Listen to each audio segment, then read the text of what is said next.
नमस्कार, stock market investment course के next video में आप सभी लोगों का स्वागत है। आज के मैं इस वीडियो में आप लोगों को बताने वाला हूं कि किस तरीके से हम किसी भी कंपनी का फंडामेंटल देख सकते हैं और फंडामेंटल में हमें क्या क्या देखना है, साथ ही साथ वह कितना होना चाहिए, यह सब कुछ हम कैसे देख सकते हैं अपने मोबाइल से। देखिएगा दोस्तों, हम जब भी स्टॉक मार्केट में इन्वेस्ट करने के लिए जाएं, सबसे पहले हमें उस कंपनी का फंडामेंटल देखना है। और दोस्तों फंडामेंटल में हमें क्या क्या देखना है, साथ ही साथ वो कितना होना चाहिए, यह सबसे ज़्यादा जरूरी है। तो इस वीडियो में मैं आपको यही बताने वाला हूँ। और दोस्तों मैं आपको बता दूँ, यह हमारे कोर्स का 22वां वीडियो है। अगर पिछले 21 वीडियो को आप नहीं देखे हैं तब भी इस वीडियो को देख लीजिएगा, उन सारे वीडियो से बेहतर यह वीडियो आपको देखने के लिए मिलेगा। वीडियो होने वाला है कमाल का। चलिए हम इस वीडियो को करते हैं स्टार्ट। मैं आपका दोस्त मंगेश कुमार और स्वागत है आप सभी लोगों का स्टॉक मार्केट इन्वेस्टमेंट कोर्स के एक नए वीडियो में और मंगेश कुमार 2.0 चैनल के एक नए वीडियो में। तो चलिए इस वीडियो को देख लेते हैं। तो सबसे पहले मैं आपको दिखाता हूं कि आखिर हम किसी भी कंपनी का फंडामेंटल कैसे देख सकते हैं। उसके बाद बताऊंगा कि आखिर हमें क्या क्या देखना है और यह कितना होना चाहिए। जैसे कि रिटर्न ऑन इक्विटी कितना होना चाहिए, रिटर्न ऑन कैपिटल एम्प्लॉयड कितना होना चाहिए, प्राइस टू अर्निंग जिसे पी रेशियो बोला जाता है तो यह कितना होना चाहिए, प्राइस टू बुक जिसे पीबी रेशियो बोला जाता है तो यह कितना होना चाहिए, यह सब कुछ मैं आपको बताऊंगा। तो सबसे पहले तो आप अपने मोबाइल की स्क्रीन पर आ जाइए, या लैपटॉप पीसी पे देखना चाहते हैं तो उनके स्क्रीन पर आपको आ जाना है। उसके बाद गूगल क्रोम ब्राउजर को आपको ओपन कर लेना है। यहाँ पर सर्च लिस्ट पे आपको क्लिक करना है और आपको लिखना है screener.in।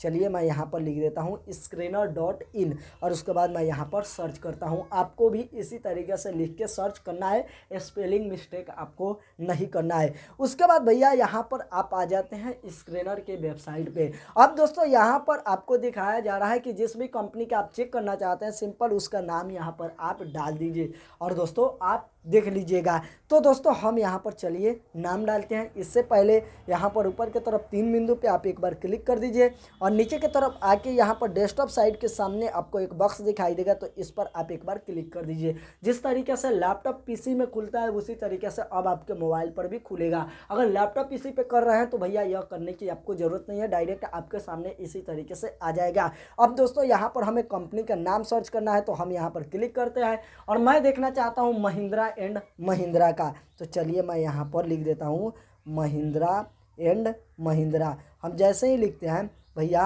यहाँ पर MAHI मैं लिखा हूँ, महिंद्रा लिखने के लिए जा रहा हूँ। तो यहाँ पर देखिए बहुत सारा आ रहा है, लेकिन हमें देखना है महिंद्रा एंड महिंद्रा का, तो हम सिंपली इसके ऊपर क्लिक कर देंगे। चलिए हम दोस्तों यहाँ पर क्लिक कर देते हैं। क्लिक करते हैं तो भैया हमारे सामने खुल के आ जाता है। यहाँ पर अगर आप देखिएगा तो ज़्यादा कुछ नहीं दिखाई दे रहा है। मार्केट कैप दिखाई दे रहा है, यानी कि कंपनी कितनी बड़ी है, पी दिखाई दे रहा है, ROC यानी कि रिटर्न ऑन कैपिटल एम्प्लॉयड दिखाई दे रहा है, ROE दिखाई दे रहा है, रिटर्न ऑन इक्विटी दिखाई दे रहा है, और ज़्यादा कुछ यहाँ पर हमें देखने के लिए नहीं मिला है। तो हमें जो भी यहाँ पर देखना है उसे ऐड करना पड़ता है। ऐड करने के लिए सिंपल हमें यहाँ पर क्लिक करना पड़ता है, यहाँ पर, और यहाँ पर हम क्लिक करेंगे और जो भी हमें देखना है, जैसे कि दोस्तों मान के चलिए मुझे इस कंपनी का प्रमोटर होल्डिंग देखना है, तो मैं यहाँ पर लिखूँगा PRO और PRO लिखूंगा। तो यहाँ पर देखिए दोस्तों नीचे की तरफ हमें दिखाई दे रहा है, हमें देखना है प्रमोटर होल्डिंग। तो और दोस्तों मैं सिंपली यहाँ पर क्लिक कर दूंगा तो भैया हमारा ऐड हो जाएगा। लेकिन यहाँ पर मैं अपना जीमेल आईडी लॉगिन करके नहीं रखा हूँ, यहाँ पर अपना अकाउंट नहीं बनाया हूँ, इसीलिए हमारा ऐड नहीं हुआ। तो सबसे पहले मैं अपना जीमेल से लॉगिन कर लेता हूँ और उसके बाद दोस्तों मैं आपको बताता हूँ। लॉगिन करना है तो सिंपली यहाँ पर क्लिक कर दीजिए और दोस्तों जिस जीमेल से लॉगिन करना चाहते हैं उस पर क्लिक कर दीजिए, आपका लॉगिन हो जाता है। तो चलिए हम सबसे पहले क्लिक करते हैं। ऐसे ही हम लॉगिन कर लेते हैं भैया, कुछ इस तरीके का पेज हमें देखने के लिए मिल जाता है। तो अब आपको कुछ ज़्यादा नहीं करना है, बल्कि यहाँ पर दोस्तों नीचे की तरफ आइएगा ना तो आपको एक सर्च करने के लिए आइकन मिलेगा यहाँ पर, तो इसी पर अब आपको एक बार क्लिक कर देना है और जैसे हमें ऐड करने के लिए आया था वैसे ही अब ऐड करना है। मैं देखना चाहता हूँ महिंद्रा एंड महिंद्रा का, या मैं देखना चाहता हूँ TCS का, तो TCS लिखूंगा, यहाँ पर आ जाएगा। मैं यहाँ पर कंपनी के ऊपर क्लिक करूँगा, भैया TCS हमारे सामने खुल के आ जाता है। अब दोस्तों हमें जो भी देखना है, जैसे कि हम आपको बताएं कि मैं देखना चाहता हूँ अभी हाल फिलहाल प्रमोटर होल्डिंग, जैसे कि यहाँ पर है प्रमोटर होल्डिंग, तो मैं यहाँ पर क्लिक करूँगा जैसे कि हम आपको बताए थे और यहाँ पर हम लिखेंगे प्रमोटर होल्डिंग, तो आ जाएगा। अब हम यहाँ पर क्लिक कर देंगे और यहाँ पर दोस्तों हमें प्रमोटर होल्डिंग देखने के लिए मिल जाएगा।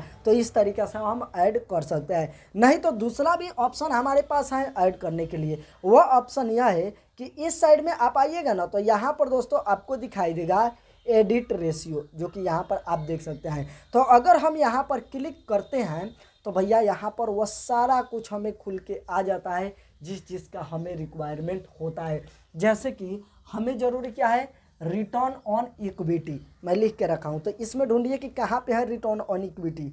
तो यहाँ पर देखिए रिटर्न ऑन इक्विटी यहाँ पर है। तो सिंपली अब हमें यहाँ पर टिक मार्क लगा देना है, टिक मार्क लगा देंगे ऐसे। उसके बाद हमें देखना है रिटर्न ऑन कैपिटल एम्प्लॉयड, तो वह कहाँ पे है, यहाँ पर है। तो इस पर हम टिक मार्क लगा देंगे। जो जो आप देखना चाहते हैं उस पर आप टिक मार्क लगा दीजिए। और उसके बाद दोस्तों ऊपर के तरफ आपको यहाँ पर दिखाई देगा सेव रेशियो का बटन। जैसे कि थोड़ा मैं जूम करके दिखा दूँ, तो इस पर अब आपको क्लिक कर देना है और जहाँ जहाँ पे आप टिक मार्क लगाए थे वो सारा का सारा यहाँ पर आपका ऐड होके आ जाएगा। तो यह सबसे आसान है।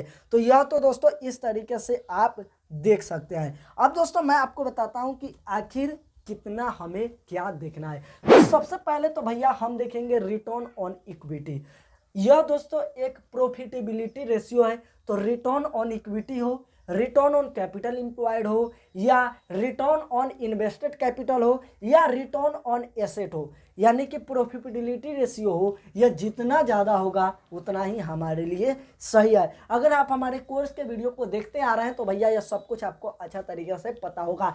तो रिटर्न ऑन इक्विटी, जिसे शॉर्ट में ROE बोला जाता है, तो यह कोशिश कीजिएगा कि भैया उसी कंपनी में आप इन्वेस्ट कीजिएगा जिसका 15% से ज़्यादा हो। इस तरीके से ऐड कीजिए, वहाँ पर आपको देखने के लिए मिल जाएगा। तो यह ज़्यादा होना चाहिए, 15% से 15% भी है तो ठीक है।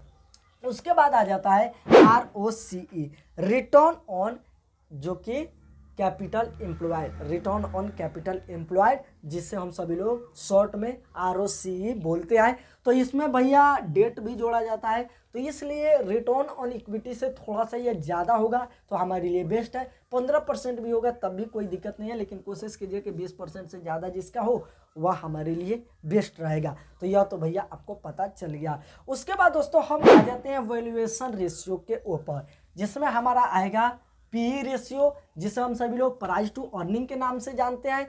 तो देखिए यह जो वैल्यूएशन रेशियो है, यह जितना कम होगा ना, यानी कि कंपनी का जो हम शेयर खरीदने के लिए आ रहे हैं, तो एक तरीके से हम कंपनी को ही खरीदते हैं, तो कोई भी सामान हमें जितना सस्ता मिलेगा उतना ही हमारे लिए सही है।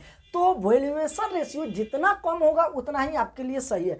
कोशिश कीजिएगा कि 10% से लेके 50% के बीच में होना चाहिए। 50% से ज़्यादा नहीं होना चाहिए और 10% से कम भी रहेगा तो ठीक है। लेकिन एक चीज़ देखा गया है कि किसी भी कंपनी का PE ratio, price to earning, या जो भी वैल्यूएशन रेशियो है वह ज़्यादा कम भी नहीं होना चाहिए। इसके लिए एक सिंपल सा तरीका है कि आप देखिए उस सेक्टर के और भी कंपनी को, उस सेक्टर के और कंपनी को देखिए और निकाल के देखिए कि क्या उससे हमें यह कम देखने के लिए मिल रहा है। जैसे कि मान के चलिए, एग्जांपल के लिए बताता हूं कि एक केमिकल कंपनी है, केमिकल सेक्टर है तो केमिकल कंपनी है, और हम जिस कंपनी में इन्वेस्ट करना चाहते हैं उसका प्राइस टू अर्निंग रेशियो यानी कि PE रेशियो 80% है, 80% है एग्जाम्पल के लिए। लेकिन अदर जो कंपनियां हैं और भी केमिकल कंपनी है, उनका जो PE रेशियो है वो भैया किसी का 21%, किसी का 22%, किसी का 24%, किसी का भैया 25%, ज़्यादा से ज़्यादा 25% रह रहा है, इससे ज़्यादा नहीं रह रहा है। तो भैया इस कंपनी को हमें छोड़ देना है, क्योंकि इसका जो प्राइस टू अर्निंग रेशियो है वो काफ़ी ज़्यादा है, क्योंकि उस सेक्टर में जो भी कंपनियां काम कर रही है उनका लगभग 25% रहता है। तो इसको छोड़ देना है। और भी बहुत कुछ होता है, उसे देखना है और उसके बाद ही इन्वेस्ट करना है। कोशिश कीजिए कि जिनका भी 25% के करीब रह रहा है उसी में इन्वेस्ट कीजिए। लेकिन आप देखिए कि 10 से लेकर 50 के बीच में हो तो आपके लिए सही माना जाएगा। तो यह तो भैया आपको पता चल गया। अब दोस्तों हम नेक्स्ट आ जाते हैं PB रेशियो के ऊपर। तो यह भी भैया वैल्यूएशन रेशियो है, तो यह भी आपका भैया जितना कम रहेगा उतना ही आपके लिए सही है। या जितना परसेंट रहता है ना उससे हमें पता चलता है। जैसे कि एग्जांपल के लिए मान लीजिए कि कोई कंपनी है जिसका 2.2% है,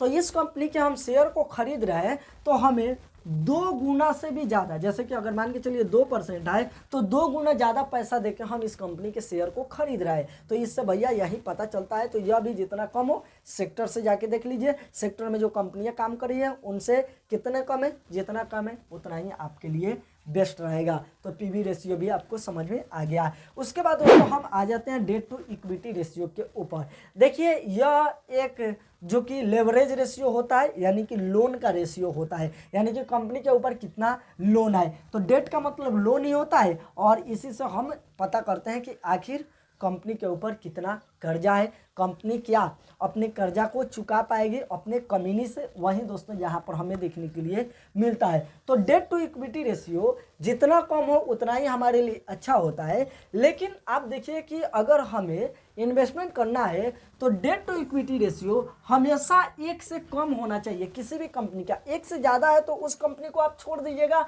वहीं आपके लिए बेस्ट होगा। 1 से ज़्यादा नहीं होना चाहिए, 1 से कम होगा तो सही है। अगर सेफ इन्वेस्टमेंट करना चाहते हैं तो भैया 0.5 से कम होना चाहिए। यह दोस्तों आप समझ जाइए, यह तो आपको पता चल गया। वैसे ही होता है इंटरेस्ट कवरेज रेशियो, लेकिन इसमें भैया थोड़ा सा अलग बात है।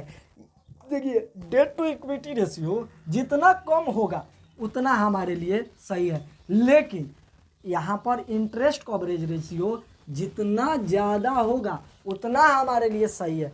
क्यों सही है? क्योंकि दोस्तों यह उस कंपनी के पता चलता है कि इससे हमें कंपनी का पता चलता है कि कंपनी जो कर्जा ली है, लोन लिया है, वह अपने कंपनी से क्या लोन को चुका पा रही है। अगर लोन को चुका पा रही है, लोन का जो ईएमआई है उसे भर पा रही है तो सही है। तो वही भैया इंटरेस्ट कवरेज रेशियो से पता चलता है। तो कोशिश कीजिए कि किसी भी कंपनी का 2.5 से ज़्यादा हो तो वह भैया हमारे लिए बेस्ट रहेगा। अगर 2% भी है तब भी हमारे लिए सही है। लेकिन देखिए 2.5% से 2.5% से ज़्यादा होना चाहिए, यह हमारे लिए सही रहेगा। तो यह सब लोन रेशियो होता है, लेवरेज रेशियो होता है। तो यह तो भैया आपको पता चल गया। उसके बाद आ जाता है प्रमोटर होल्डिंग, यानी कि उस कंपनी के जो मालिक है वह उस कंपनी के कितना शेयर अपने पास रखे हैं। देखिएगा दोस्तों जितना ज़्यादा होगा उतना ही हमारे लिए सही रहता है। यह भैया नॉर्मल सी बात है। अगर मान के चलिए किसी कंपनी का जो कि उसके मालिक है, मालिक को ही प्रमोटर बोला जाता है, तो वो मालिक ही उसमें इंटरेस्टेड नहीं है, अपने शेयर को बेचे जा रहे हैं तो उनका प्रमोटर होल्डिंग कम हो जाता है। तो आप कोशिश कीजिए ऐसे कंपनी में इन्वेस्ट करने की जिनका प्रमोटर होल्डिंग 40% से ज़्यादा हो।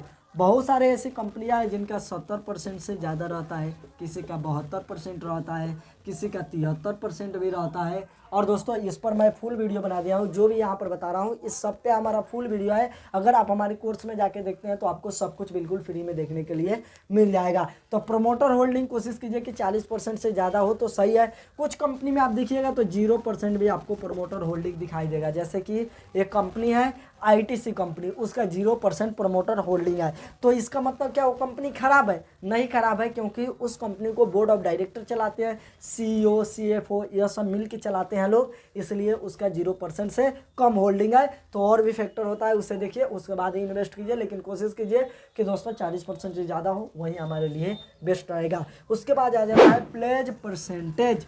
तो दोस्तों इससे हमें यह पता चलता है कि जो कंपनी है, जिस कंपनी में हम इन्वेस्ट कर रहे हैं, तो वो कंपनी लोन ली होगी। तो लोन ली होगी तो जैसे कि हम सभी लोग बैंक से लोन लेने के लिए जाते हैं तो हमें कुछ ना कुछ गिरवी रखना पड़ता है। वैसे ही कंपनी जब बैंक से लोन लेने के लिए जाती है तो उसे अपने जो कि कंपनी के शेयर को जो कि गिरवी रखना पड़ता है। तो इससे यह पता चलता है कि उस कंपनी के कितना % शेयर गिरवी रखा गया है। देखिए यह सबसे बेस्ट माना जाता है, 0% जिसका हो वह हमारे लिए बेस्ट है। लेकिन दोस्तों जब कंपनियां लोन लेती है तो वह अपने शेयर को गिरवी रखती है, तो यह थोड़ा बहुत ज़्यादा हो जाता है। तो 10% से ज़्यादा नहीं होना चाहिए, यह आप कोशिश कीजिएगा। और दोस्तों यह सब कुछ आप ऐड कर सकते हैं वहाँ पर जाके। देखिएगा दोस्तों मैं आपको यहाँ पर जैसे कि यह हमारा 22वां वीडियो है, तो 21 वीडियो में मैं इन्हीं सब के बारे में बताया हूँ। मैं आपको यहाँ पर कुछ बेसिक रेशियो के बारे में बताया हूँ, जो कि यहाँ पर दिखाई दे रहा है, इसी को समझाया हूँ। तो अभी यह हमारा जो कोर्स था ना, यह हमारा भैया बेसिक वाला था। बेसिक वाला कोर्स था। कल से भैया हम एडवांस लेवल पे चलेंगे।